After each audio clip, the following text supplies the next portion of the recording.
Airport High School, number 64, Sean Miller.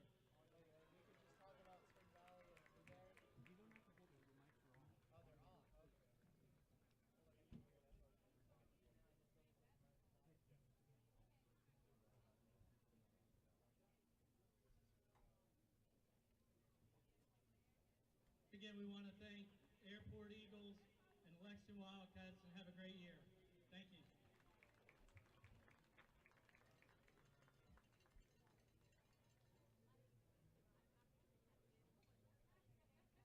Hey folks, I'm Andy On with McKay Law Firm, and we want to welcome you to the 2018 McKay Kickoff Classic.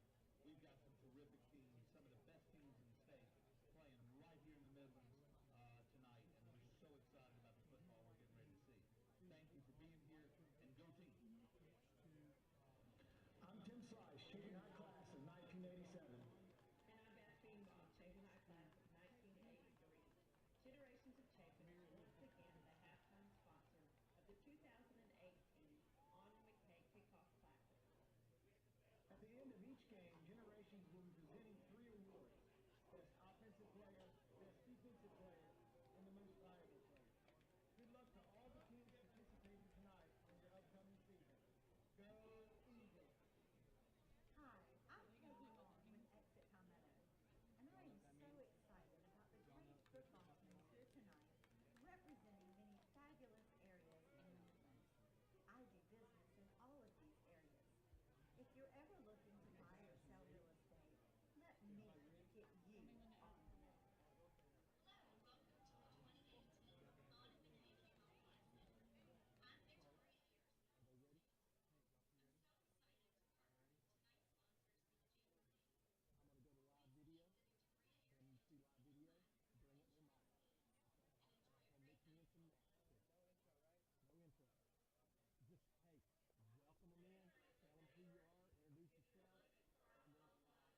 If you ever have real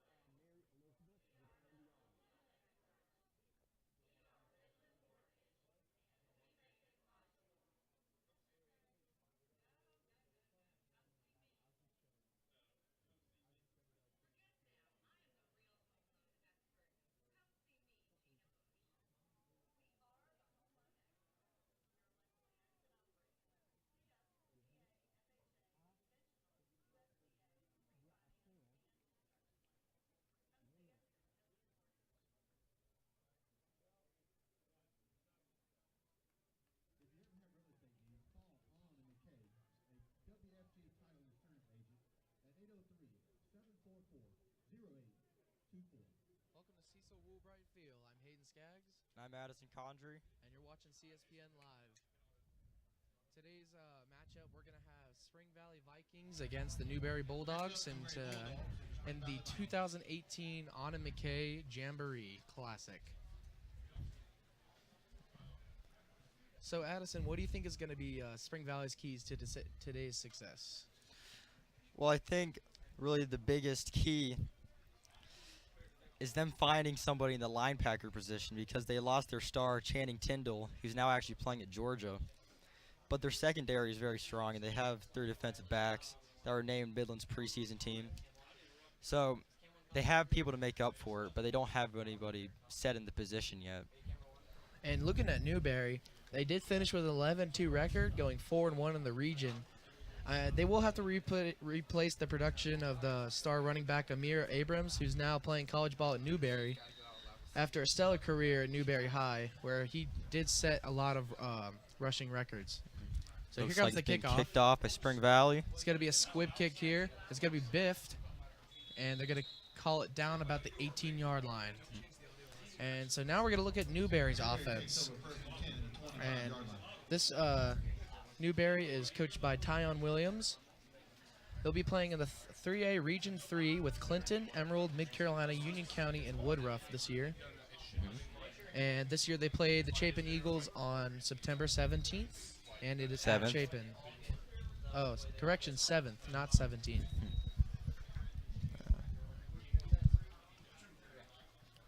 So here comes the offense. Looks like we have our quarterback, number 16, Zay Chalmers. who's a junior this year. They're going to set up close. He's going to take the snap. It's going to be a handoff.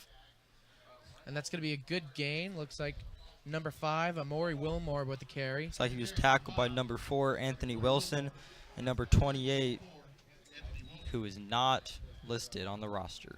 That's going to be a gain of 9, second down. Newberry really needing to start off strong, catch some momentum here. Looks like they're going to get the play call from coach. Spring Valley's defense looks pretty well. I think their key would be to play man coverage and stop number 12, Ahmad Willis. Going to take the snap up close. It's going to be a handoff off the middle. Met at the line of scrimmage by the Vikings defensive line. Well read there by the Vikings. It's going to bring a loss there. Third down and 2. Loss of 1 in that play. It's a good tackle for a loss there.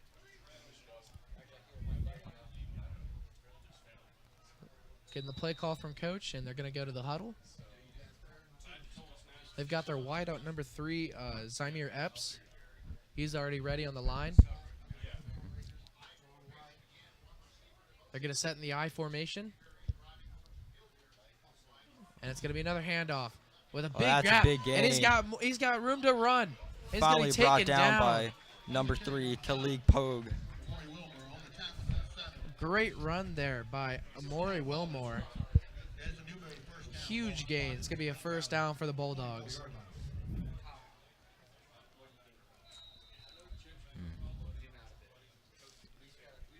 Let's see what they got here next.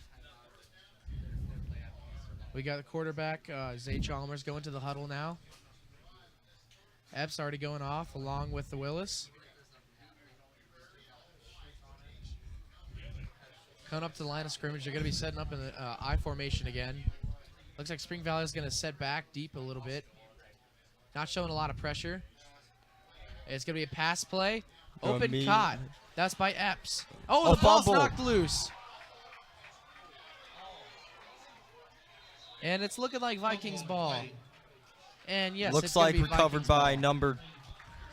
number 10, Skylar Mack, who is a senior. We have a Viking down though. Oh, never mind. Well, while we got the recovery was number 20, Markel Brown. Well, we got this dead time. Let's take a look at Newberry's schedule. So while they did go 11-2 in the previous year, I think they might have some trouble as they had to Chapin. Thank you. And now Mr. On will present special guest. Thank you, hon. I appreciate it. This is another one of our sponsors who actually is my wife, so she's my boss, okay? This is Peggy On. She is with the On the Move team at Exit Palmetto, and she does a super job. She has been sponsoring this since you've been in real estate, right, Peggy? Yes, sir. And it's just been a wonderful partnership with her. Dutch Fork, who were the previous state winners. Back to back. Back to back. They also got Brooklyn Casey. They do play Chapin on September 14th. They also play Lexington, White Knoll. It's going to be an interesting year for Region 5 for 5A. You got Dutch Fork, White Knoll, Spring Valley, River Bluff, and Chapin. It's going to be an interesting mix. I'm interested to see what the Spring Valley player injured here. I'm not sure what quite happened, but whatever it is, does look serious.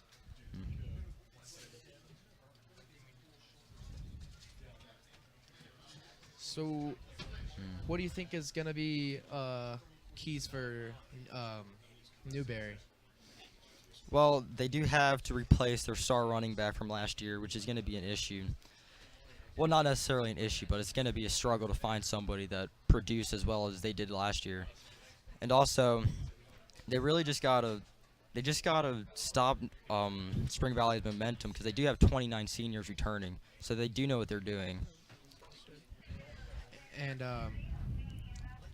for the Bulldogs, I think honestly, they have a better shot this year than last year. Although they did do quite well, I think they are going to go pretty far. I'd go as far to say they probably do better than last year's record. Bold statement. I back it up. I mean, you look I at would these too. first few plays. I mean, They're looking pretty good. Their running back, Amari Wilmore, the junior. I mean, he's done a great job. And now we're going to pitch it down to Mary Elizabeth, who has an interview with our sponsor, Mr. Andy On. Thank you. And now Mr. On will present special guest. Thank you, hon. I appreciate it. This is another one of our sponsors who actually is my wife, so she's my boss, okay? This is Peggy On. She is with the On the Move team at Exit Palmetto, and she does a super job. She has been sponsoring this since you've been in real estate, right, Peggy? Yes, sir. And it's just been a wonderful partnership with her and the mortgage companies involved, and we just really appreciate their involvement. This is a great night for football. We're so excited to be here, and we look forward to seeing some great football tonight.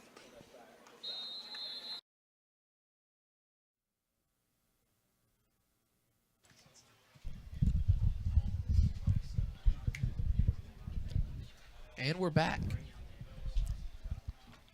So that was our sponsor.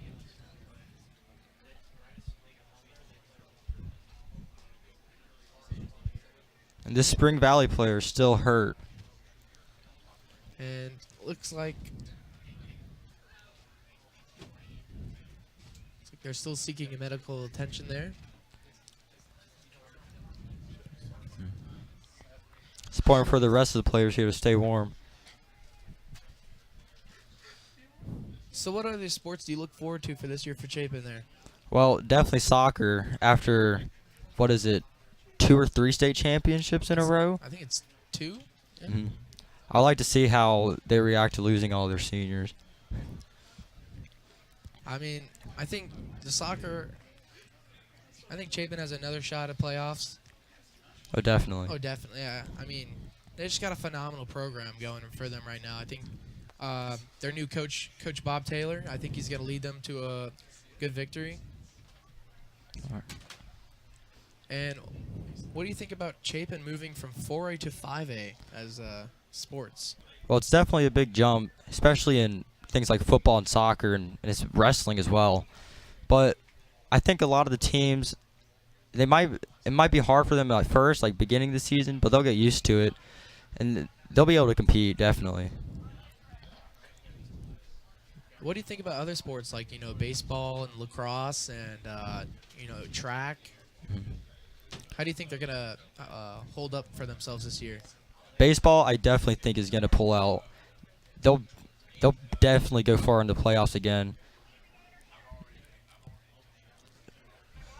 What do you think are going to be the challenges for athletes, playing these sports, along with grades and other clubs that they're involved in? How do you think they're going to handle with such a big commitment to sports? Yeah, it's really a grind.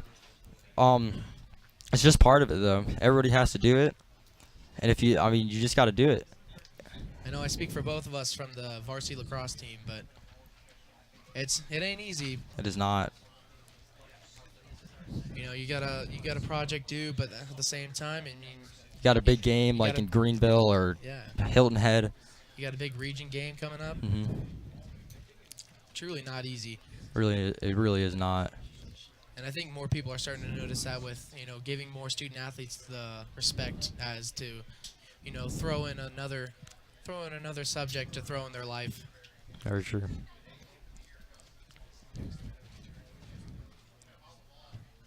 And so, out of your personal opinion, playing for lacrosse, what do you get out of playing sports here at Chapin? I definitely think leadership is a big thing, because you have to lead by example. Okay.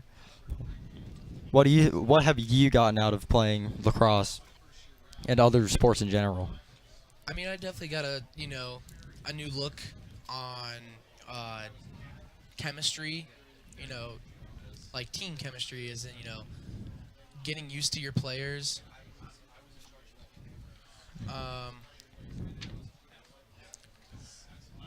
I also think that It's kind of a tough question. Yeah. I mean, I mean, there's just really so much, and it helps you in the real world. It does. I would definitely say that. You know, our coach, Coach Jeff Mergen for the boys varsity lacrosse, you know, he told us, one of the big things he told us about is, you know, just to be men. Mm-hmm. So I think that's what I really took to heart. But, so for the next game, the big main event, you know, Chapin Eagles going on against Pelion. How do you think that's going to hold on? Well, I'm obviously hoping for Chapin to win, That but would be kind of nice. I don't know. It might be a close game. We haven't really seen much of either team like the rest of these. That's true. And, you know, looking back earlier, the first game today, we had Mid-Carolina tie with White Knoll at 7, and Airport beating Lexington 7-0, or I think it was 6-0. Mm-hmm. It was a last-second play, crazy game, very, very back and forth. Yeah. Defense really held strong in that game.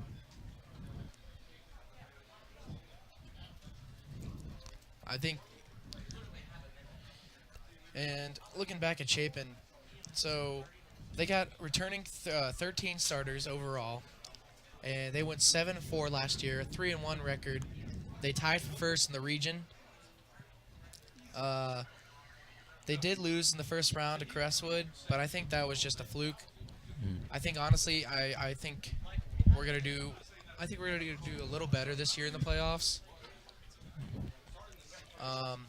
Pelion had a record of 3-7 last year, 1-4 in the region. They finished 5th in their region and did not make the playoffs.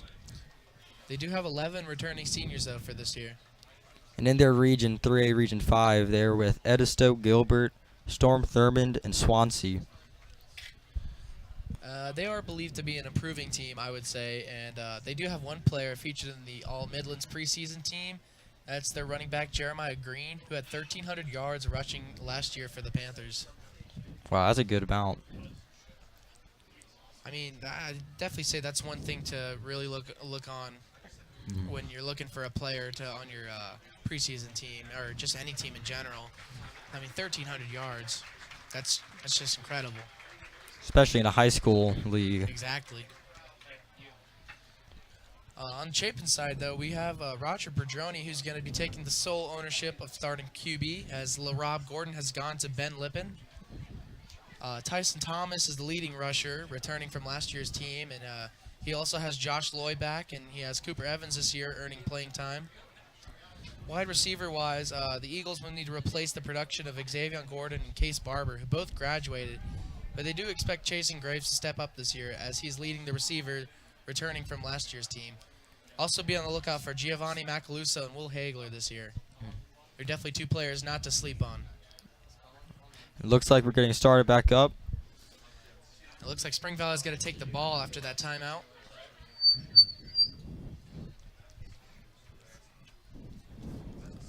Let's see. They got in the motion now. It's going to be a handoff up the middle. Never mind. It's going to be an option play. He's going to keep the ball. Oh, tripped up at the 25. That's a great play by the quarterback, number 19. 19, Alex Herrera. Who's the senior this year. One of the 29 returning receivers for Spring Valley. Spring Valley does have really good depth for this year. I think they've got a lot of players, and I think they do have a good shot at going far in the playoffs, along with Newberry. Herrera now under center. He's got number 4 in motion. He's going to hand it off. Nope, never mind. Oh, it's going to go to number 4. Man, he really got me there. That was Anthony Wilson, another senior. That's a huge gain. That's going to be a first down for the Vikings. So far, productive for the Vikings.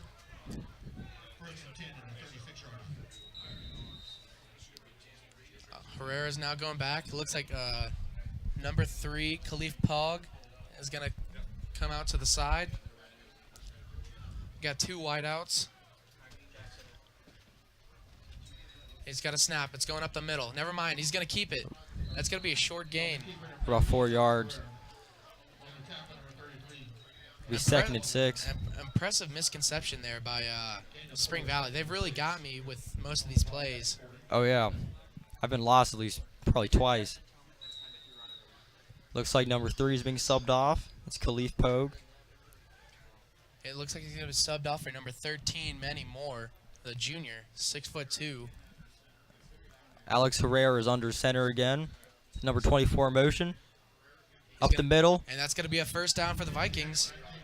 Just makes it past the chains, and they're going to be moved. This run game by the Vikings is really productive right now. It's really fooling the Bulldogs' defensive line, which, I mean, they do look pretty good. I mean, you have number 52, Kobe Sly, the senior, and number 42, the Maurice Hughley, the defensive line. Herrera under center yet again. Herrera's now under center. He's got a man in motion. He's gonna fake the run. It's gonna be an option play. He keeps it. Oh, he's got going. room. He's Tripped up by number 1.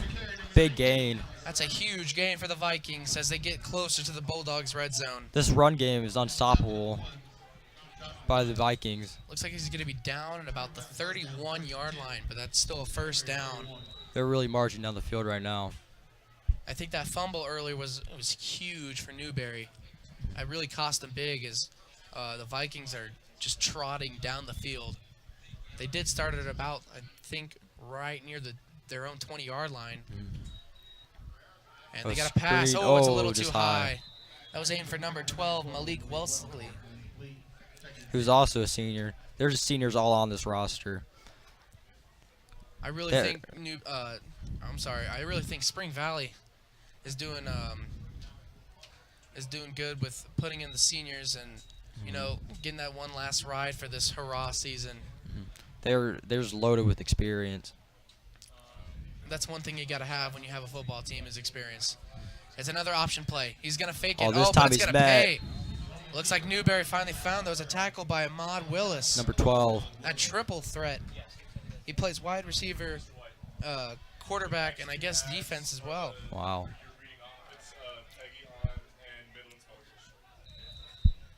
Looks like they're going to sub off number 50 on defense. That's Casey Shealy. Looks like number 18 and number 4 come on for Spring Valley.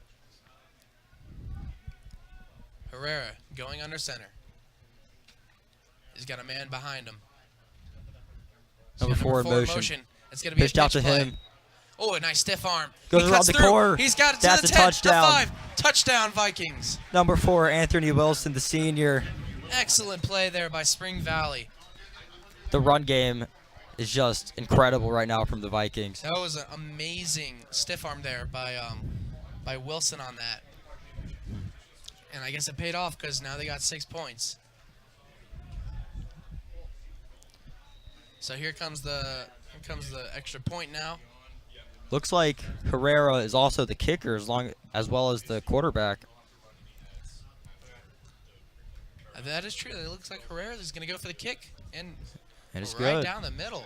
Impressive. Dual threat. Definitely one person to look out for, Alex Herrera. So now it's 7-0 Spring Valley. With 5:31 remaining in the first quarter, or half. And it looks like we're going to go back to the kickoff for Bulldogs. Another chance to redeem themselves. And would you like to explain how they're doing the kickoffs for this jamboree? So the way I see it is you cannot return the kicks, like any kicks. I noticed that whenever they've done a kickoff, as soon as the ball is made contact with a player, I mean, regardless of receiving or kicking, the ball is dead where it's touched.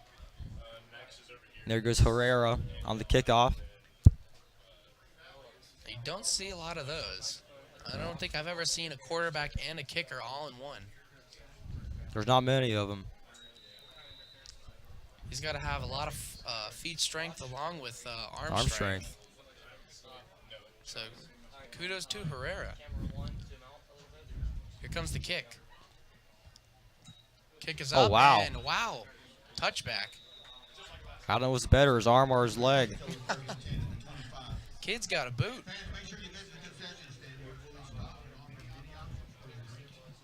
So now Newberry comes back.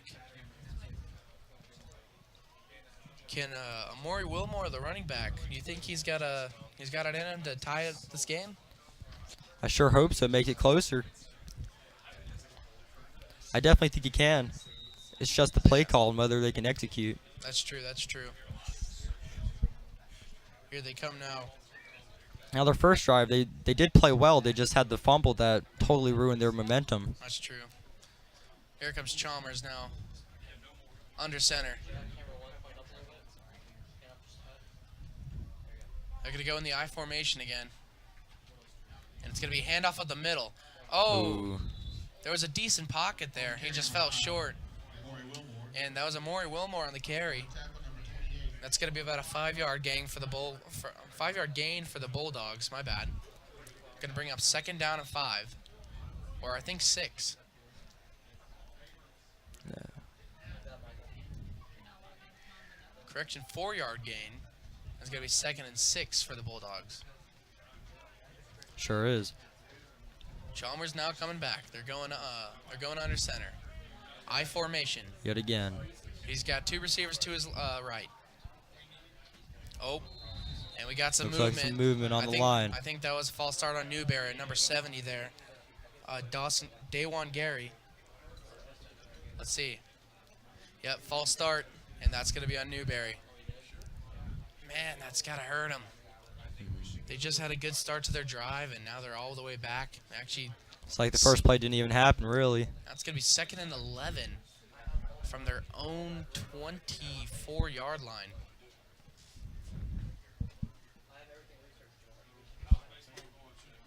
Chalmers now coming under center. Same formation. Looks like the same play. Got 2 to his right. He's going to drop back. Oh, he's going to go to Wilmore. Wilmore's going to Gary it. It's like he was tackled by number 6, Jalen Gager. That's going to be 2nd down and 4 now for the Bulldogs.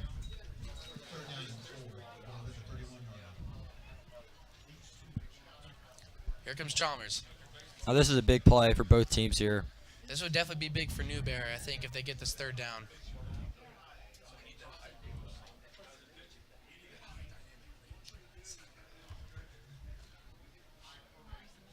Chalmers now coming under center. He's got 1 to each side of him. He's going to take the snap. Oh, hits his lineman. Oh, wow. Just met by the Vikings defense. Wilmore runs into his own lineman. That caused some confusion, and Spring Valley takes full advantage of that. It's going to bring up, I think, 4th down now. Looks like number 52, Jalen Keels, was credited with the tackle there. Looks like they're going to bring out the punt squad.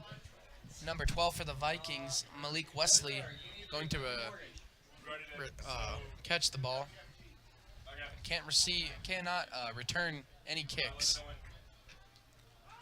That's number 42 on the punt, Maurice Hughley. He's a defensive lineman. I didn't know he was a punter, too. Wow. That's a pretty good kick as well. So Had a good bounce. And now comes Spring Valley.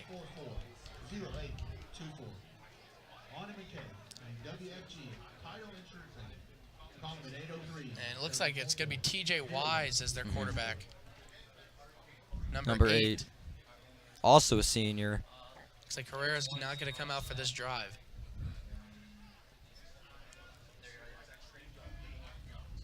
So here comes the Vikings. Under center. It's going to, perfectly read. Oh, never mind. Oh, wait. They got me again. T.J. Wise on the carry. Spring Valley's movement in the backfield is very confusing to look at. Have no idea where the ball is. They're very, very, very good with that misconception. It's been very confusing to find where the ball is tonight for Spring Valley. Very good at hiding it. Wise, under center. He's going to take the snap. And it's going to be up the middle. Oh, wow. That's a 1st down and more. That's a good carry there by number 37, Jerry Gadsden, the fullback. That's going to move the chains for a Vikings 1st down. The Vikings can really do whatever they want right now. They do. Or have at least looks like it. They have a minute 30 left in this first half. They're just marching down the field. Up by 7. You know, if I was the Vikings right now, I wouldn't be too concerned. I mean, I would try to put up another touchdown. But the way it's going so far, it looks like it's not going to be that big of it. That's got to be a catch. Down It's the got to be a side. little more. He's Oh, still in. number no, 3. They're going to call him back. Khalif Pogue. Pogue had a nice carry, but looks like they're going to call him back a few yards. But regardless, that's still a first down for the Vikings again. And the clock is stopped. He did run out of bounds. It stops the clock. At a minute and 5 seconds. Wise on the center. It's going to be a motion.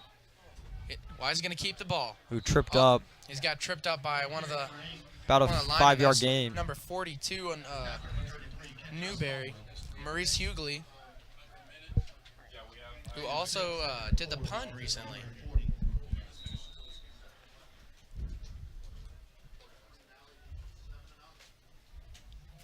All right, we got Pogue and Wesley going out on the sides. We got the motion. That's going to be up the middle. The Bulldogs read that perfectly. Oh, that's close to a first down. And that was number 82 in the tackle, Nye Downing, the defensive lineman and tight end. Ooh, that is real close. 3rd and inches. And they would definitely need a conversion here to keep the chains going, keep momentum going. We got 8 seconds. I think they're just going to kill the clock and take it to halftime.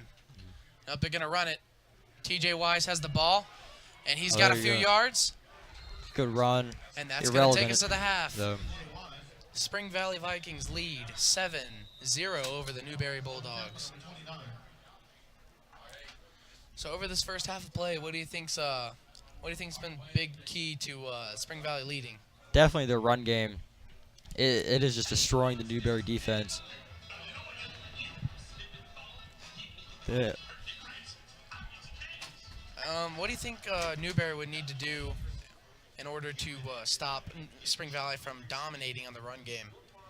Well, they just got to get some stops. They got to get the momentum back, and they just got to stop them. They got to figure it out. Big players like Maurice Hughley and Nye Downing earlier. What do you think they've got to do?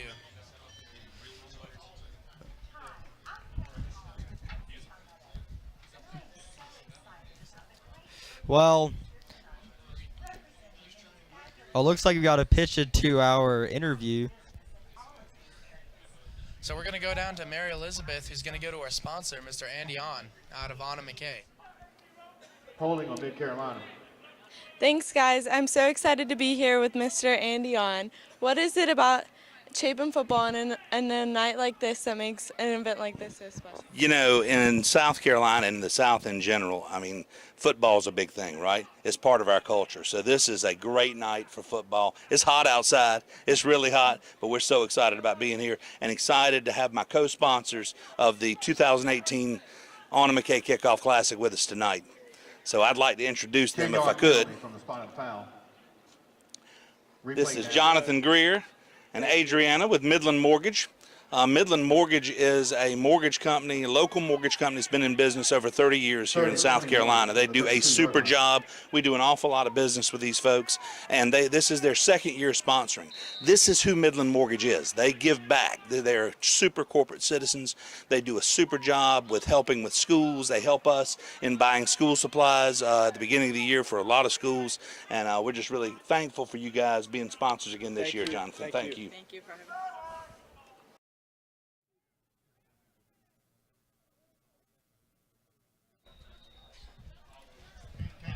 And we are back here at Cecil Woolbright, going into the second half of this game here at the Kickoff Classic, hosted by Anna McKay. Spring Valley Vikings leading 7-0 against the Newberry Bulldogs. TJ Smith, he's got the motion. Hand off to number 29. It's going to be Harrison Golan. And that puts the Vikings in the red zone. They're going to be in the Bulldogs red zone now. Another score here would definitely be a nail in the coffin, I think, for Newberry. They've been struggling here on defense, and I think a big stop would definitely help them, or a turnover. I think Newberry, they got the players. They just got to execute their plays. Looks like number 13, Manny Moore, was subbed on for the Vikings. Here comes Smith now. They're going to come to the line of scrimmage. Smith's going to come under center. He's going to go for a motion. Smith's going to keep the carry. He's going to go, he fakes him with the option. Oh, and he's going to stopped at the 5. Take it down to the 5-yard line. Great run by Wise. Excellent fake there by Smith.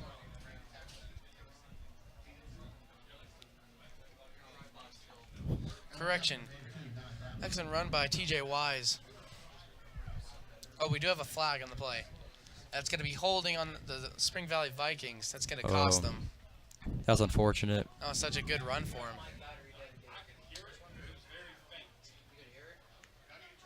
Going to spot them down at about the 24-yard line. That takes him out of the red zone. They're going to set back shop. 1st and 15 now. Wise under center. He's going to motion. He's going to go up the middle. Ball to 37. Jerry Gadsden. The fullback. It's a great gain for a first down. Looks like Hughley's going to be subbed off. They're going to put in number 53. That's Stanley Davenport. He's also a senior this year.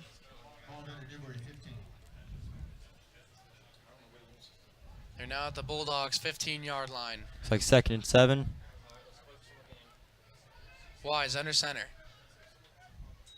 He's going to come. It's looking like a pass play. He's going to go to the right. Number 4. Oh. That was clean coverage, though. That pass was intended for number 4, Anthony Wilson. Great play there by Malik Johnson, number 15, the defensive back for Newberry. Great overall coverage. He kept Anthony Wilson from getting that pass. It's going to bring down 3rd down and 7 now for the Vikings. Definitely need a good play here to get inside the 10-yard line. Definitely. Big motivational boost. Here they come. Wise coming under center. He's got Sanders behind him. Or excuse me. He's got Gadsden behind him. He's going to take it. And that's going to give him a short gain, but just shy of the 1st down. Great run there by Wise. It does seem like Newberry is starting to figure out the Vikings' run game. I mean, from what I've seen up here, I mean, it's generally an option play, but TJ Wise has been most of the time keeping the ball. I think that is a risky play to pass if you're going to throw the ball. It looks like they're going for it. 35 in motion. Hunter Rogers. May call an audible here. Oh, hit by his own player. They got that perfectly. Great play by Newberry. That's going to be turnover on downs. Newberry ball. Wise got eaten up there. His offensive line just could not hold back Newberry there. It also looked like Jerry Gadsden kind of ran into him a little bit. That was great coverage there on the defensive line. So now here comes Chalmers and crew.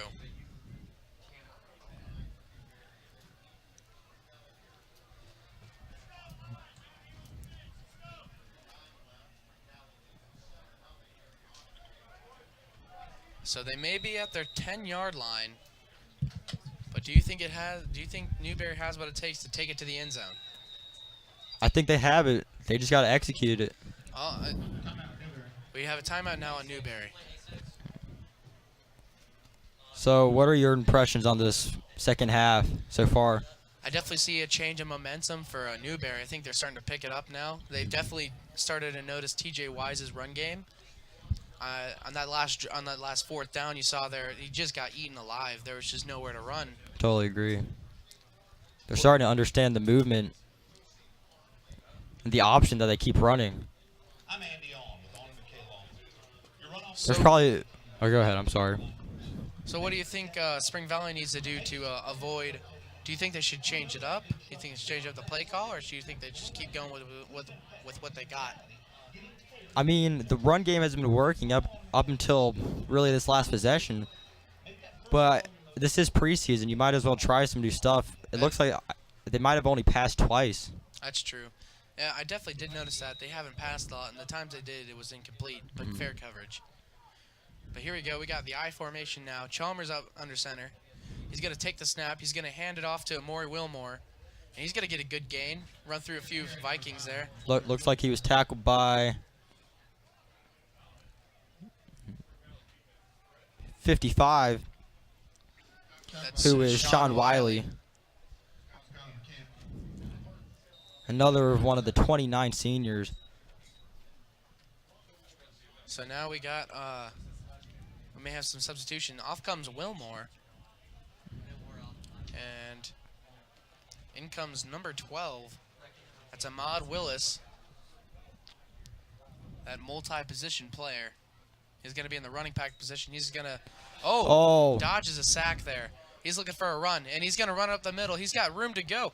He's going to zig and zag. Finally through all met there, by but number 33, who is Skylar McCants.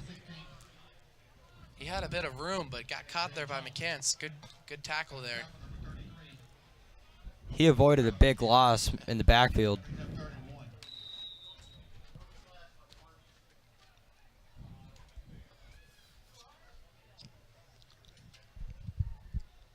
So here comes Chalmers back. Oh, There's a whistle. I think it might be another timeout. Or what's going on here? Not sure what's going on. I think it may be a timeout, but I'm not 100% sure. There's been no signal. I haven't gotten anything from the refs yet. Looks like they're being put back onto the field. I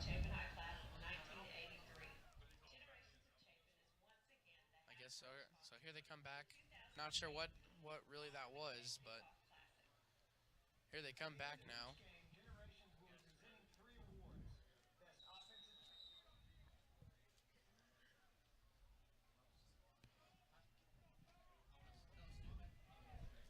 So here we go. We got Chalmers under center. He's going to hand Hands it off. Oh, wow. Met by the line. Looks like number Excellent 52, Jalen Kears, got there first. I think he definitely led the pack of Vikings in that tackle. There was just no offensive line there to help him. Looks like the punting team's going on. So Addison, what do you think about the future for CSPN? Well, for the short time I've been in it, it does seem like there's a lot of growth. A lot of people out here helping out, getting everything done. Everybody's learning. And in the future, there'll be so much more technological things that can happen.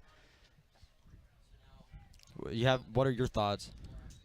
You know, I think CSPN's definitely growing. Now we have sponsors from both the school and Eagle Club. So I think that's definitely going to help with funding.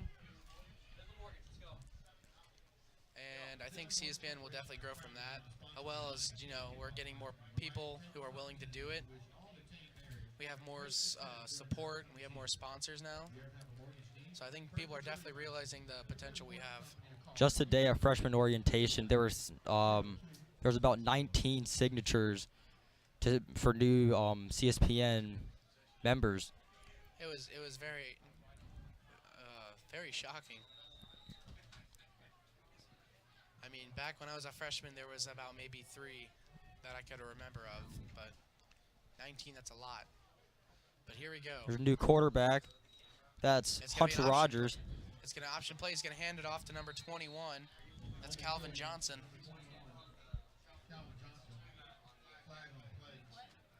Flag down. Never mind. Oh, no, there is a flag at the 50. There's a flag. It's going to be holding on the offense. Oh, that's going to set him back. That's happened twice now to the Vikings. Solid run, and it was brought back by a hold. I mean, it still is a 7-0 game. I mean, if Newberry could just get a turnover here, I think honestly, and put it in for a touchdown, we have a tied game here.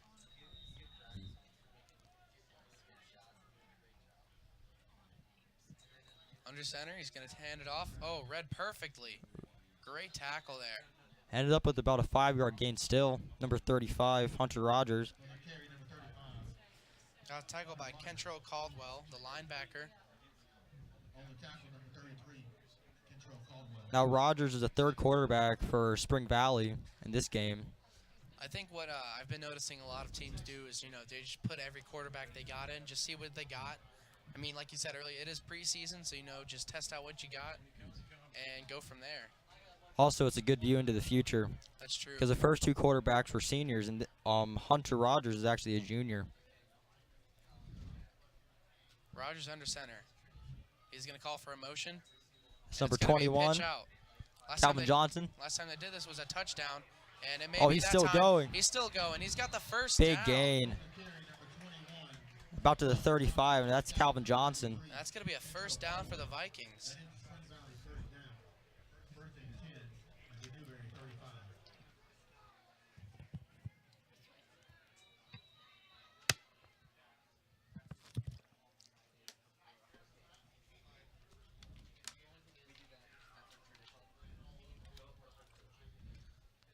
Rogers under center. He's going to call for a motion. He's going to Hands it off. God, immediately. Oh, looks like a fumble. Fumble. And it's going to be Newberry ball. Could this be what they're looking for? This is their chance to tie the game. Huge play there for Newberry's defense. Finally coming up big. Now, if I recall correctly, you did say a turnover for Newberry may tie them up the game. That's true. It's just what they were saying. I mean, call me a psychic. It's like I just knew it was going to happen. It was just destined to be.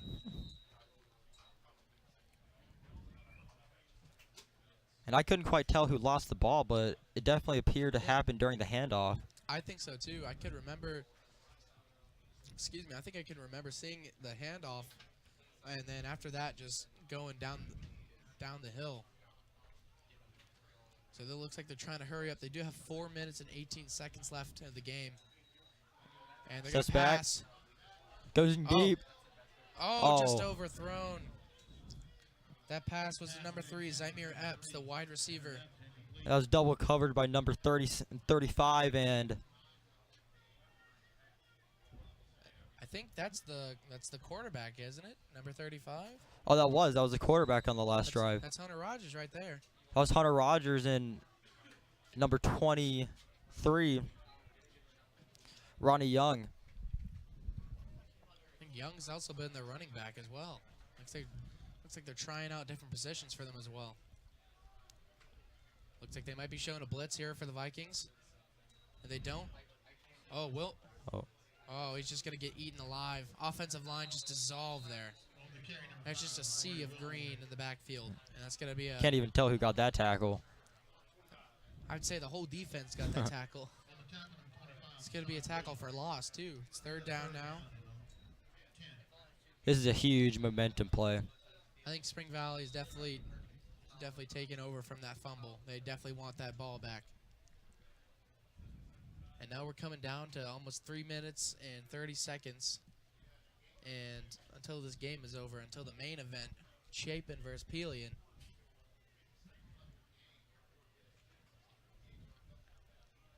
But now here comes Chalmers telling his offense to hurry. Oh, he fumbles the ball.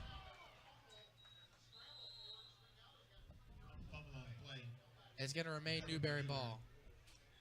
You can tell Chalmers is very angry with this. The play clock was very low. I think he's trying to tell his offense to hurry. And that also brings fourth down, so they're going to have to punt the ball. And I think that might be their last chance of scoring. Very possibly could be. Malik Wesley now in the back, returning the kick. And Maurice Hughley off the punt.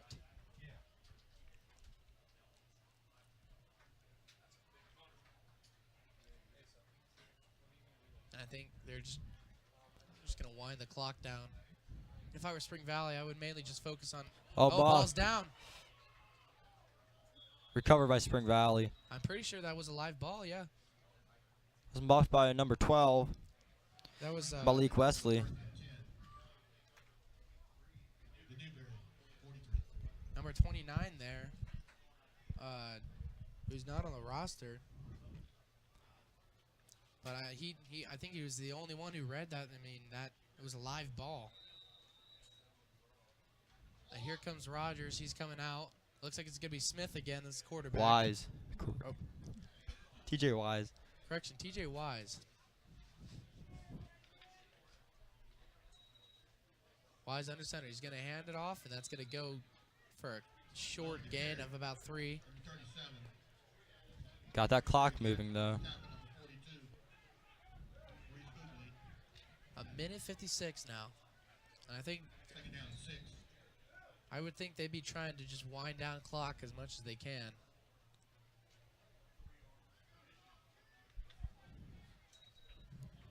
And he's going to hand it off and met at the line of scrimmage. Excellent tackle there. Number 52, Kobe Sly. Short run by Harrison Gowland. I think Wise has got to try something new. Got to change up the play call a little bit. We got some subs coming on. Here comes Khalif Pogue back on the field, along with Malik Wesley. TJ Wise under center, and Harrison Gowland in the backfield. Oh. Spring Valley's now going to call a timeout real quick with a minute 5 remaining in the game. So if you were the Bulldogs, you got a minute left. You're down 7. What do you do? Well, first you got to get the stop. Then you just got to rely on your players and your coaches to have the play call and then execute the play call. I mean, push it down the field. While there is no overtime in the Jamboree, you can at least tie. And I think that would be something big to say against a good Spring Valley team. Very true. It is 3rd down, so they do have a chance to get the ball back. But I think time is definitely against their side. Definitely. I don't think a minute 5 seconds is that much time, but you know, anything is possible here in football. Earlier we saw Airport beat Lexington last 30 seconds of the game after a total shutout. Exactly. I mean, it was just a stalemate throughout the game, and finally Airport just chucked it down the field, and everything just lined up. Here comes Wise under center now.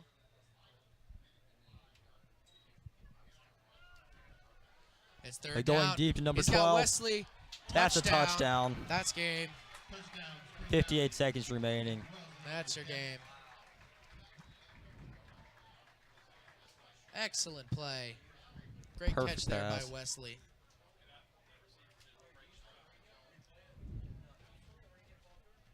Now here comes Herrera. Herrera, the quarterback and kicker. And Rogers as the placer.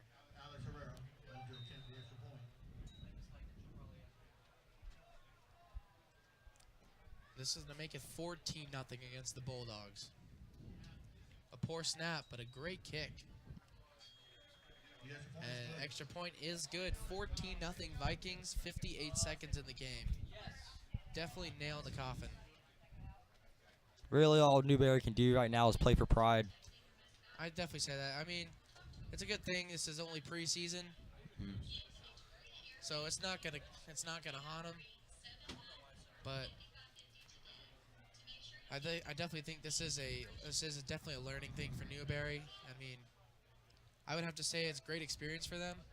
Great experience for Spring Valley too. I mean, there's stuff they got to work on as well. I mean, definitely. I think that's what preseason's for. Here comes Herrera for the kick.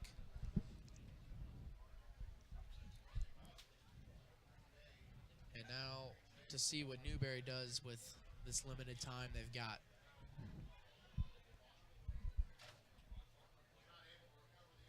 Now, did Herrera make that extra point, or is the scoreboard just not counting it? I don't think the scoreboard's counted it yet, but I'm pretty sure he's made both extra points. Okay. That's what I thought. Score should be 14-0. And here comes a boot. And it's going to be caught and down. at about at the 25-yard line, looks like.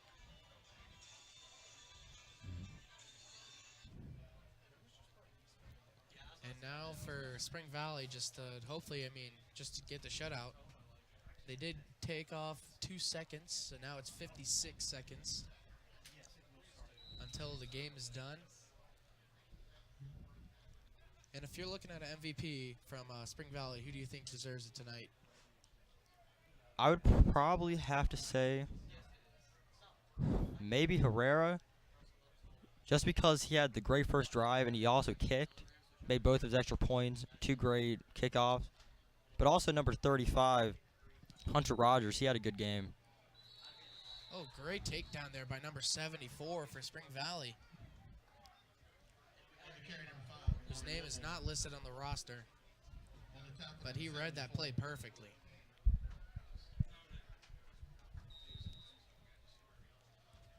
And we're now down to 12 seconds, make that 10.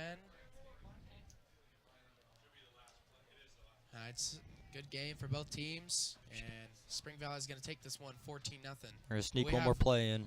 Chalmers is going to throw it to Epps. I'm sorry, that's not Epps, that's Ahmad Willis. Nice and that's 12-yard game to end the game. Tonight's final score is going to be Spring Valley 14, Newberry 0. Great game again by both teams. Definitely a learning experience for both teams. But now we move on to the main event. Pelion.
CSPN Live.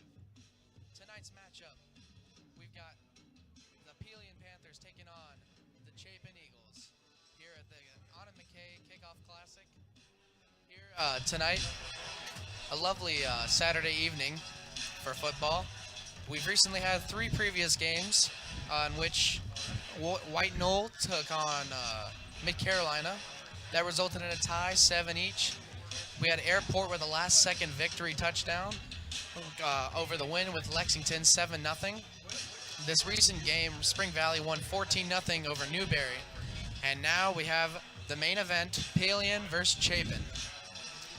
So, Addison, I gotta ask, if you're looking at Chapin, what would you have to say about them? Well, they did lose some seniors last year, such as like Hank Manos, who is now at Carolina. And they did lose their other backup quarterback, who split time with Roger Pedroni. But I think they're going to look good. The only issue is that they are now going to 5A, which really isn't an issue. It's just an adjustment they have to make. That's very true. What do you think about Pelion? Well, for Pelion, they had a record of 3-7 last year. It's kind of mediocre, and they finished 5th out of 6 in their region. And now we're going to pitch it down to Mary Elizabeth to talk with head coach Justin Gentry. Okay, so. Thanks, guys. I'm here with Coach Gentry. What is the biggest challenge for this team from moving 4A to 5A? Well, I think the biggest challenge is we're going to get to play tougher competition week in and week out, but our guys are ready for it. It's teams we've already been playing and prepping for the last several years, so we're looking forward to it. Thank you. Now back to you.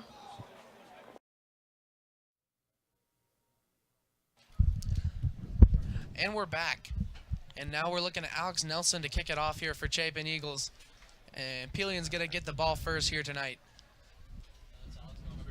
It's going to be a lovely matchup here. We got great weather, no rain, clear skies. I think it's overall just going to be a great way to start off the football season here at Chapin. What do you think? I have to agree 100%. It's a great night for football. So here comes Alec Nelson with the kick. A great one, too. It looks like it's going to come back, and that's going to be a touchback. And now on to the Pelion offense. So they did have a running back, Jeremiah Green, who had 1,300 yards rushing last year for the Panthers. And he was also featured on the All Midlands preseason team. And how do you think the Eagles are going to stop him? Really, they just gotta figure out how they're gonna run him and how they're gonna use him. Because besides him, they don't really have another star like him. That's very true.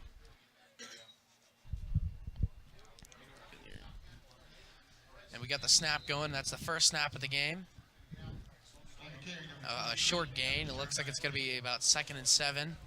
Short gain by number 23, Jeremiah Green. And number 12, Bryce Witten, is starting at QB for Pelion. I wonder how Pelion's going to face up against this juvenating Chapin defense. We'll have to find out. Calls a snap. It's going to go to his left. Oh, and met up perfectly. Great tackle there. It was a great tackle. I can't see who made it, though. That pass was completed to number 20, Drew Boozer. I want to say, I think that's Will Stogner with the tackle. It's going to bring up 3rd down.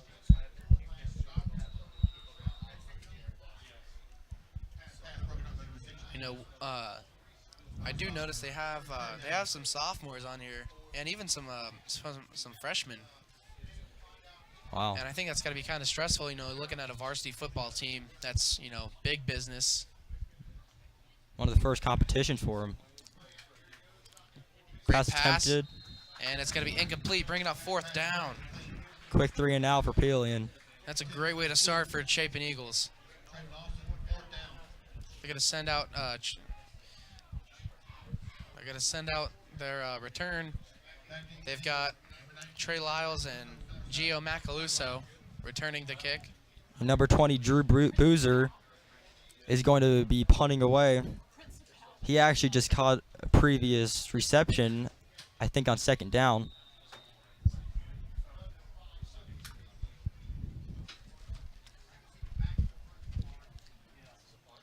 And here comes the snap. Oh, it's a low snap. Nothing they can do, though. They can't rush it. Here comes the kick, and it's going to be caught around the 41-yard line. And here comes the Eagles offense. One player who's been featured has been offensive lineman Josh Taylor. He's been definitely on the lookout. I think he's definitely got some looks as well. The O-line is definitely going to take a hit after losing Hank Manos as he went to South Carolina. And they've also got Josh Loy back. He's going to have to be helping with the wide receiver production after losing Xavion Gordon. And that's Josh Loy on the carry there. It's the first time in a while since he got that injury last year that took him out. That was number 70 on the tackle, David Lima. And you also notice that we have Roger Padroni as quarterback. As we said earlier, Padroni is going to be starting quarterback. And here comes the snap. It's going to be a handoff. That's read perfectly by Pelian. He was met by Tryson Baker on the line of scrimmage.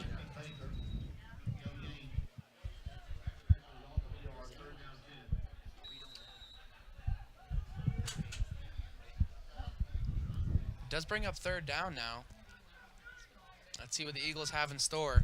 So far, the defenses have definitely held strong. Here comes Bergioni in the shotgun. He's calling for a motion from Lyles. Oh, we may have a false start here.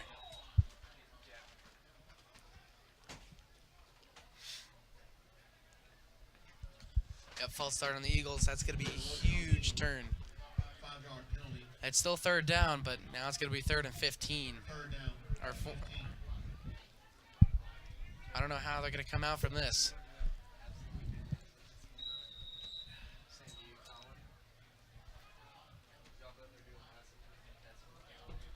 Padroni in the back. He's got three to his left. High snap. Oh, and he's got a pressure coming. Oh, and a good juke. Oh, wow. Ah, but he's got nowhere to Finally run. tackled by number 20, Drew Boozer, who has had a reception, a punt, and a tackle so far in this game. That's true. Looks like Drew Boozer is one of those many threats. You know, he's good in any position. You could just put him anywhere, and he does it perfectly. Almost like how we saw Alex Herrera on Spring Valley last game play kicker and punter. And quarterback. Yeah. Amazing. Anyways, here we go. We got the kick. And that's going to be Alex Nelson kicking it. It's going to be kind of a short kick. Oh, it's going to go back. Going to be down at the 40-yard line for Pelian. And that was number 3, Ethan Davis, on the punt return. And not an interesting start for the Eagles, but I definitely think they've got it in them to put some points on the board. And that's really just the first possession jitters. It's been a while since they've been out there. Some of them it's their first time playing varsity. That's true. So Pelian, another shot here at the ball. And it seems like Price Witten is still out there in QB. He's going to take the snap. It's a high snap. It's going to be a run up the middle. Handoff. Read perfectly. I think I saw number 63 with the tackle. That was 23, Jeremiah Green, on the run. Or excuse me, number 53, Jake Hames. And what we've seen a lot of today is teams switching out their quarterbacks at least 2 to 3 times during the game. Really just to get experience and, you know, figure out what's working, what's not. I definitely think that's true. Because after all, it is preseason. Here comes Boozer with the motion. He's going to run right up the middle. And there comes Connor Law, who takes him down finally. I can't see who got him first. That was number 90. That would be Jacob Drag, who started taking him down. Jacob Drag, the big senior this year, who's got an offer from Wofford, and I'm pretty sure committed. Wow. And it definitely paid off. I definitely think he's one of the big leaders this year for defense, who's going to need to show up big to prove to Wofford that they made the right choice picking him.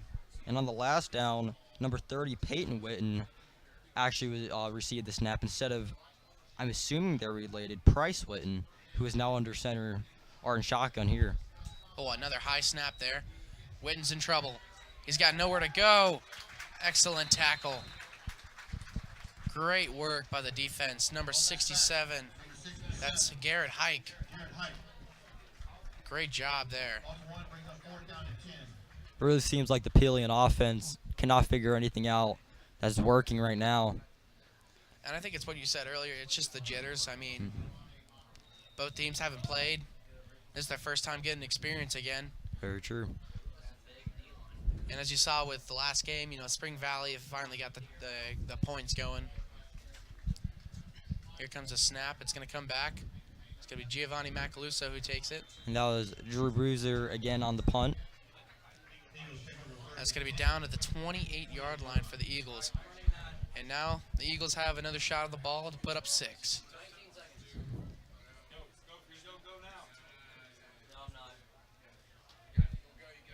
So looking outside, we've got number 13, Jalen Thomas, who's new to Chapin this year.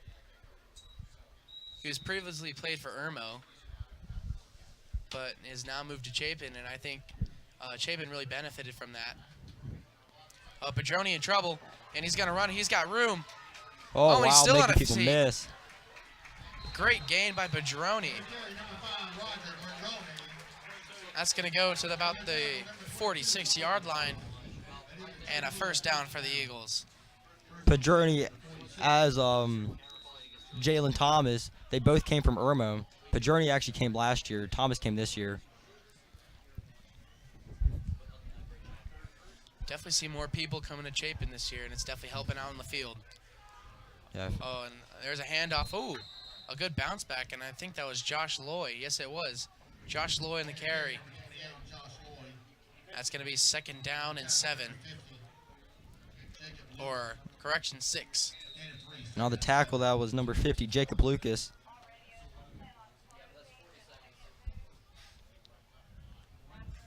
Padroni in the shotgun again. He's got Loy to his left. He's going to call for a motion. Oh, picked up wow. perfectly. Oh, but there is a flag on the play. 25, George Storm. I have a feeling that might be holding on the offense.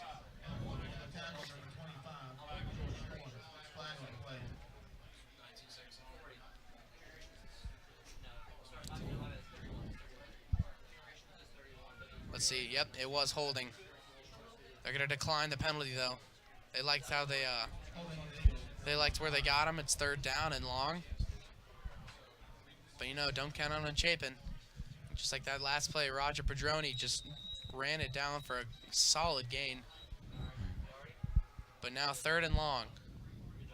Oh, he's got it creeping. Looks like they're calling for an audible. Got plenty of time on the play clock.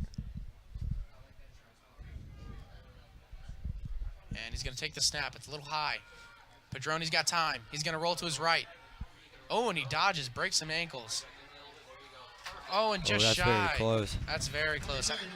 That's going to be third and inches, if anything. If I was Chapin, I would definitely go for it. Correction, 4th and inches. Now, this is a big decision here for Coach Gentry. Do you go for it? I 100% would. If you make it, huge momentum boost. I mean, if you don't, it's no big deal. I mean, you are in the enemy territory now. And Peeling hasn't had much luck moving the ball either, so. And it looks like they are going to go for it. It's going to be a handoff. Oh, but that goes nowhere. They're actually going to lose yardage on that. And turnover on downs for Chapin. 5 minutes now left of the half, and it's still 0-0. Number 50, Jacob Lucas, got to that one again. I think Chapin really needs to mix up the run game. But overall, I think they've got great momentum going for them defensively. Something I've noticed overall throughout the whole day, There's a lot of teams really sticking to their run game. Not many passes. I mean, if you look at it one way, it would be kind of risky to throw the ball away like that if you don't trust your quarterback. So I can see where the coach comes from if that's his reasoning. And a great defensive play there. Not a gain at all. Number 23, Jeremiah Green on the carry. That's Jake Watson who led that tackle. Another big senior for this defense who's going to need to show up.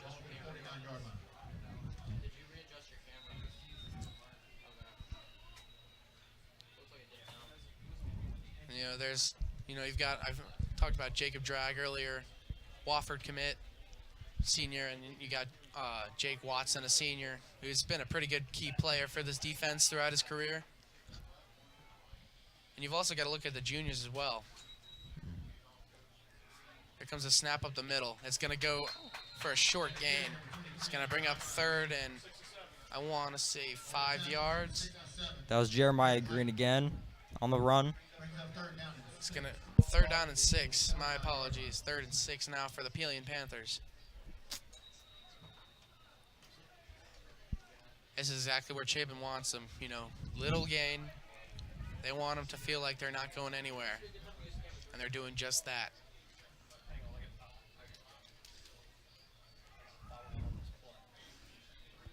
Got a trips left now. They're going to go. It's a screen play. Oh, and it's a missed pass. That's a drop by Ethan Davis. And it's going to bring up 4th down. And Chapin Eagles will get the ball yet again. A great show here for the Chapin Eagles defense. Really showing out here. Not many yards gained for the Pelion offense at all. I think another key player to watch here for the Chapin Eagles is their nose tackle, Connor Law. He's the junior this year. I think Connor has made a big improvement on his game. I think he's definitely someone you don't want to mess with on the line. And it's going to be a timeout. Pelion's going to take this timeout. So as we head to this short break in the game, what are you thinking if you're Coach Gentry right now? I'm thinking stick with what works. I mean, it really just comes from Padroni, just Padroni improvising and just reading the field, seeing what's going on. Nothing's there. He's scrambling. He's finding space. But another part of that is the receivers. They need to run better routes or get open or something. I don't know. Taking a look at Chapin's schedule this year, they always have the rivalry, Mid-Carolina. It's going to be at Mid-Carolina this year. Then they go into Lugoff Elgin, and then to Newberry, and they're going to travel to Spring Valley, Flora. They've got a tough one at Dutch Fork. And then they got White Knoll, at River Bluff, Lexington, and Nation Ford. Definitely a tough schedule here for the Eagles. And for Pelion, they open up with Wagner Saley, then they go to Calhoun, then River Bluff. They have Saluda, and then Johnson at home. Then at Columbia. Then they travel all the way to Edisto. Or actually, no, Edisto comes here. Then Swansea comes home for Pelion. Then they go to Storm Thurmond. And then they finish off their season with Gilbert at home. It looks like both teams are going to have an interesting schedule this year. And these teams do not meet during the regular season. And as you know, I don't know if the news is spread, but Chapin is going to 5A this year. Big jump. Oh, Padroni taken down. Big sack by number 25, George Storm. I think there's been about 2 players for Pelion's defense that have really showed up. And I think that's Storm and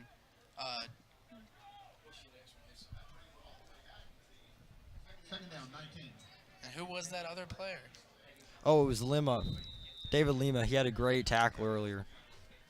Definitely 2 players that I've known that have really been playing their game right now. Padroni's going to improvise again, and he's going to get taken down. Oh. It's again by Storm. Wow, Storm's all over the field.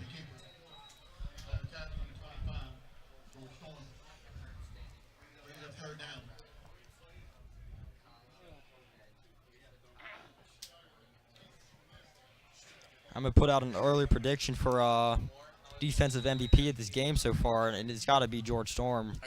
You think it's George Storm for this game? As of now, that's what I'm thinking. Just as the way he's played, he's been everywhere. You can really say he's been one storm for the Eagles offense. And that's a good pass there from Padroni, and that's going to be a first down. Looks like he reached the first down marker, pushed out of bounds by number 20. Can't see, it looks like that was Trey Lyles. Yep, number 7, Trey Lyles with the reception. First down, Eagles. The chains will move. First down, first and 10. A minute Big 44. play. Got a minute 44 left in this half.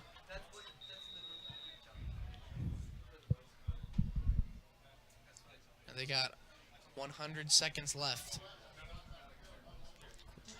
Quick maths. Pass catch to Jalen Thomas. He's got a good run. Good stiff arm by Jalen Thomas. Ultimately, number 80 brings him down, and that is Nico Austin. Great run by the new recruit, Jalen Thomas. First down, Eagles. There's an Eagle first down, first and 10 in the 46. Definitely picking up speed here for Chapin.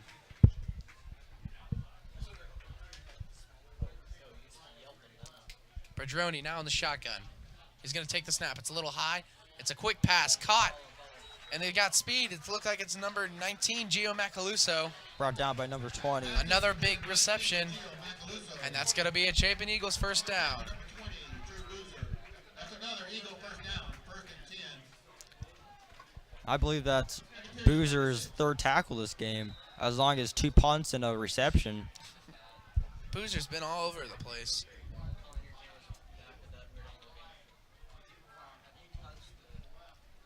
It's a high snap. Padroni's going nowhere. Brought down by number 57, Will Jeffcoat. Thornton Gentry got pushed around there. He got ran right into Padroni. There's no help there for him. It's a loss now. Oh, that's a big loss. Second and long. Second and long now. Looks like the Eagles might go with a pass play. We're not sure. Padroni's got 2 to his right, 1 to his left. He's alone in the backfield. He's got plenty of time. Wide open. Caught by Macaluso for a decent gain. And that's going to bring it up. Not a first down, but it's third and close. Tackled by number 88, Jacob Omansky, It's going to be 3rd and 6 now for the Eagles. who was a freshman, actually. And another key senior for this Eagles team is Gio Macaluso. Gio the Jet. Oh, Padroni sacked taken by number down. 2, And Trayvon Alston. That's going to be 4th down for the Eagles now. One of the 11 returning seniors for the Peeling Panthers. And that's a huge loss there for the Eagles.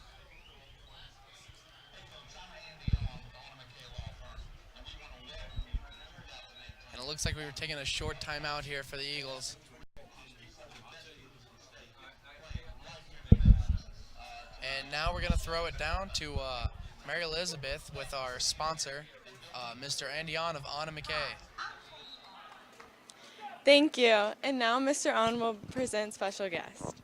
Thank you, hon. I appreciate it. This is another one of our sponsors who actually is my wife, so she's my boss, okay? This is Peggy On. She is with the On the Move team at Exit Palmetto, and she does a super job.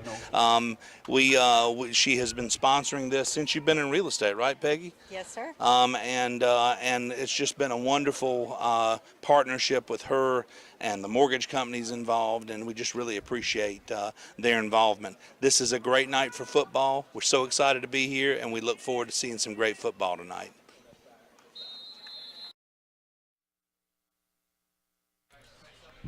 And we are back. Great interview by Mary Elizabeth. Their sponsor, Mr. Andy Young. Out of Anna McKay Law. And they're going to go for it on 4th down here and just destroy. Wow. Oh,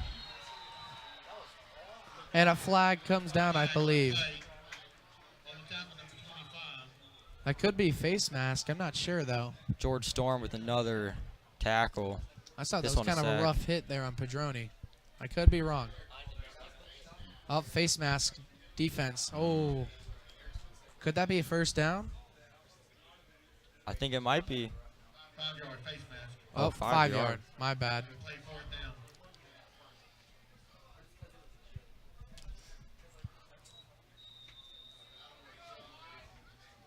Yet again, even though it didn't count, George Storm was there for the tackle. And it looks like it's going to be 4th and long. Eagles have another shot. I don't know what they're doing here. Got 8 seconds on the play clock. Could get a delay of game and even get a longer.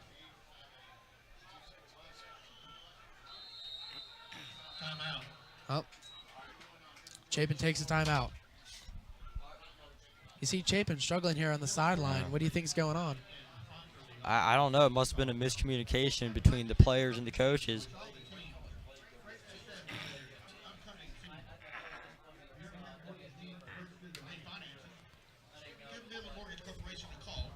I mean, if I were a Pelion coach, what would you think I'd be saying to my players for Pelion? I'd be telling them just keep doing what you're doing. I mean, they got them down to 4th and long just on this possession. If they keep it up, this is definitely going to be a turnover on downs. You know, looking at their coach, Coach Ben Freeman for the Panthers. I mean, while they did go 3-7 and 1-4 in their region last year, do you think they got a better shot? I mean, Gilbert did win their region, and I think Gilbert is going to be very good. But do you think Pelion has a shot at doing well? I definitely think they have a better chance. They look very good here, and their schedule does not seem terribly hard. But at the same time, the season's a grind. You never really know how your team's going to react to it. Understandable.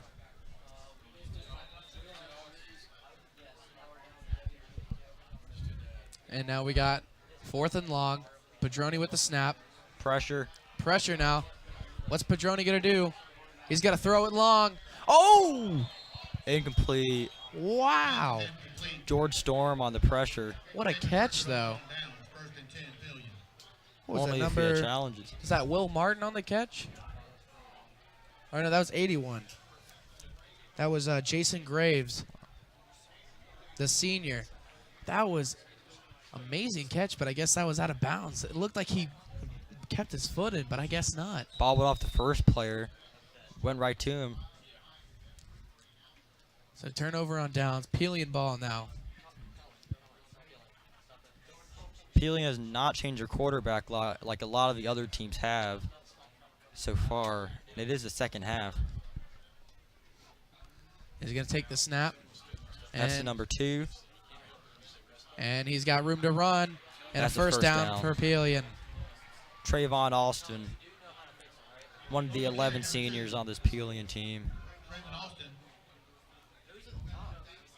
And that's going to set up for another first down as they now get into Eagle territory.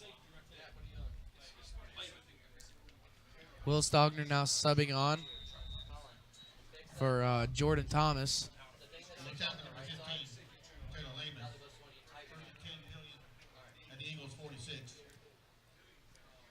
Looks like Price Witten's relative, Peyton Witten, is under center, or in shotgun.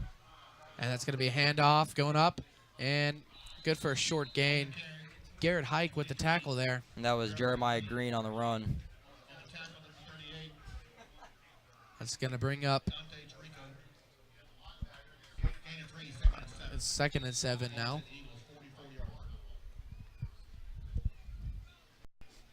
And it looks like Pelion's trying to really get Chapin on their toes. You know, I mean, like in the last game with Spring Valley, Newberry had no idea where that ball was going originally. And eventually they did catch on. But even they got me with where the ball and the direction was going. Same here several times. And a great read there for the defense. And they're going to push him back. It's going to be 3rd and 4, I believe. 3rd Great and 3. read, but they still got a few yards on it. That was Justin Gooding with the tackle. Great play there by Justin Gooding. You know, Gooding really read that well. I think he's going to be a good key player also. He's a senior this year for the Eagles.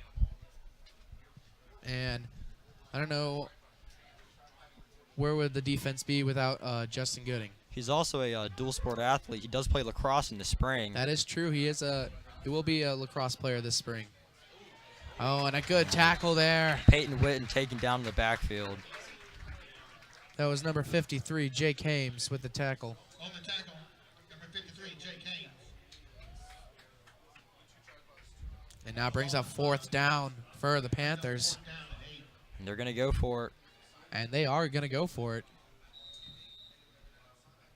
I think they believe Coach Ben Freeman believes that his team's got what it takes to get a first down.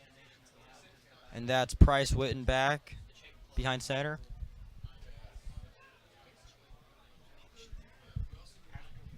Looks like Chapin's showing some pressure. And they're going to Bad go. snap. And it's a fumble.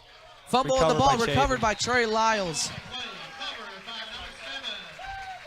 Trey Lyles. Eagles take over 1st and 10. And the Pillion, 44-yard line. And now we're going to take it to our Mary Elizabeth with our sponsor. Holding on Mid-Carolina. Thanks, guys. I'm so excited to be here with Mr. Andy on. What is it about Chapin football and a night like this that makes an event like this so special? You know, in South Carolina and the South in general, I mean, football's a big thing, right? It's part of our culture. So this is a great night for football. It's hot outside. It's really hot, but we're so excited about being here and excited to have my co-sponsors of the 2018 Anna McKay Kickoff Classic with us tonight. So I'd like to introduce them if I could. From the spotted foul. This is Jonathan Greer and Adriana with Midland Mortgage. Midland Mortgage is a mortgage company, a local mortgage company that's been in business over 30 years here in South Carolina. They do a super job. We do an awful lot of business with these folks, and this is their 2nd year sponsoring. This is who Midland Mortgage is. They give back. They're super corporate citizens. They do a super job with helping with schools. They help us in buying school supplies at the beginning of the year for a lot of schools, and we're just really thankful for you guys being sponsors again this year, Jonathan. Thank you. Thank you for having me. Thank you, Mary Elizabeth. And if you saw on your screen there was a great gain for Chapin. And it now brings them Into the red zone. into the red zone. I'm not sure where they're placing the ball. It looks like there was a penalty, and that advances Chapin. It's got to be 1st and goal. Oh, it's half the distance to the goal line. 1st and goal, Eagles. Oh, this is huge. 6-yard line. And they're going to run motion. Hand off to Cooper Evans. And touchdown, Chapin. Eagles, number 33, Cooper Evans. Cooper Evans with the handoff into the end zone. Great run by the junior. You know, he's definitely going to be a big star here for Chapin. I believe this is his 1st year on varsity. And there's his 1st touchdown as a varsity running back.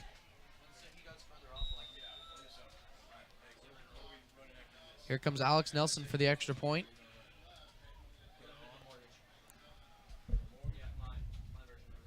And the snap is up, a little high. The kick is good, right down the middle. The extra point is good. 7-0 Chapin with 6 minutes and 52 seconds to go in the game. So now, Addison, Chapin has the lead. What do we do from there? I think the key is to get a stop on this possession, and then if they can score one more time, the game's definitely over. Peeling hasn't gotten much movement with the ball at all. I agree with you there. You know, Peeling, they've done pretty good on defense. They did just give up that touchdown, but I mean, offensively, they haven't really got a lot of gain. No, not much at all.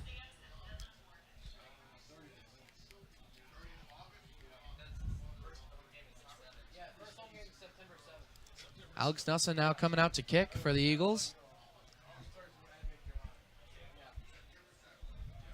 We're now just under 7 minutes until the end of this jamboree. And again, from everyone at CSPN Live, we'd like to give a big thank you to Anna McKay for sponsoring this. You know, it's not easy to put together a jamboree and, you know, to get everyone for a good game of football. But, you know, thanks to Mr. Andy On, we can make this possible. And all of Anna McKay. It really is difficult to coordinate all these teams, the refs, the school, the crew, just everybody. And it's going to be a touchback. It's going to be a 1st and 10 for the 25 for the Pelion Panthers here. Now this is a big possession. This is where it matters most for Pelion. Your opponent has a 7-point lead on you now. It's not tied. And if you're trying to win this ball game, what do you think you got to do? They got to change something up. They haven't had much success with what they've been doing so far. Out comes the quarterback for Pelion. And that's number 30, Peyton Witten. He's got 2 to his left and 1 to his right. He's in the shotgun. It's a low snap. He's going to keep the ball. He jukes the defender, but he's got meat up right there. Great read. I want to say that was Austin McIver who got that tackle. I could be wrong, but I know he definitely was in there.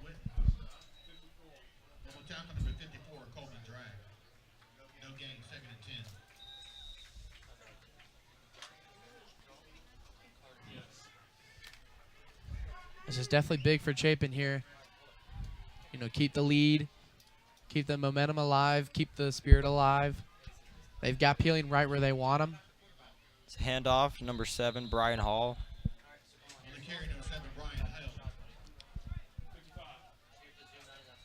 The tackle, number 55, Justin Gooding. And it 1, 3rd and 9. And there was a tackle there by Justin Gooding. You know, I think Gooding's gonna have a really good season this year. Definitely, big. He is big athletic guy. You know, big senior. He's also one of those key players you got to look out for. Good blitz there. Oh, almost intercepted. Intended for number 88. That was number 32, Jordan Thomas, who almost had the pick there. Great coverage there. Him and Micah Davis.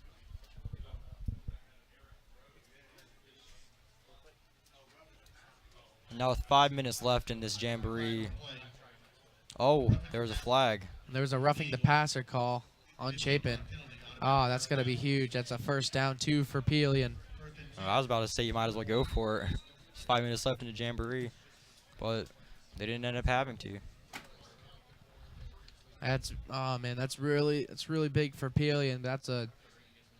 He almost had a good drive there by the defense again. But now Pelion's getting close to Eagle territory.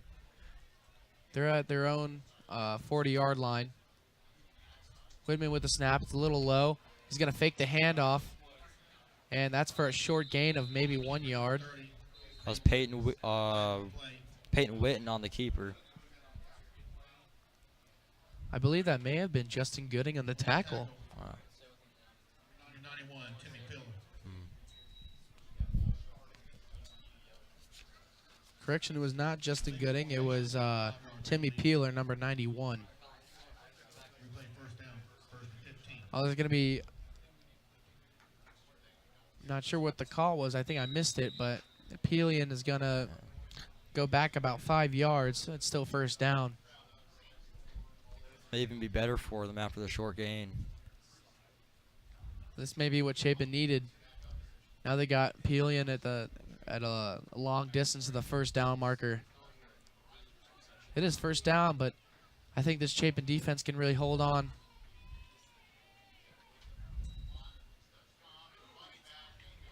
Wow. Great job. That was number 7, Brian Hall, on the run. Gage Lapina there, who got that tackle. Nice job there by Gage. This is 2nd and long for Pelion.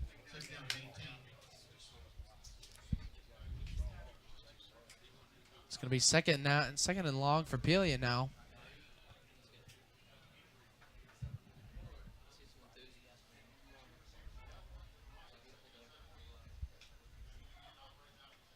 was a fake call there. Oh, ball's down. Oh, wow. Ball is down.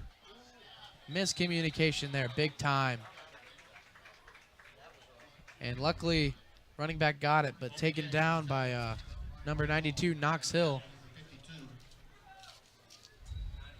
Chapin defense read that perfectly, and I think that's part of the training they do with their defensive coordinator. That really could have been a crucial mistake for Pelion. Luckily, they got out of it. I think a big thing about defensive line is just, you watch that ball until it moves, because that could mean the game if you give up that yards for moving early. It's a great look there by the defense. Pelion's run game is not going anywhere. And it looks like defense is just stacking up the yards, as it's now 4th and long, and they're going to punt it this time. I definitely wouldn't go for it this time. I'm not an offensive coordinator, but on 3rd and 20 with 2 minutes left, I don't know if I would have ran. That's definitely true. I think, personally, I would have rather looked for a long pass. Yeah. And after all, we said it a few times, but it is just preseason. You might as well. You might as well try out some stuff, work out some faulty errors. The kick is going to be caught by Trey Lyles, right where that first down marker it was. Right at the 49-yard line in Chapin territory. Let's see if Chapin can put the nail in the coffin on this drive. They got just over 2 minutes left in this game with a 7-0 lead. And I think Chapin is probably what they're gonna do is just run out the clock, or try to go and put up 7 more points. Call it good. That's a good run. Stays on his feet. Excellent run there. Finally taken down by number 53. That was John Wessinger on the carry.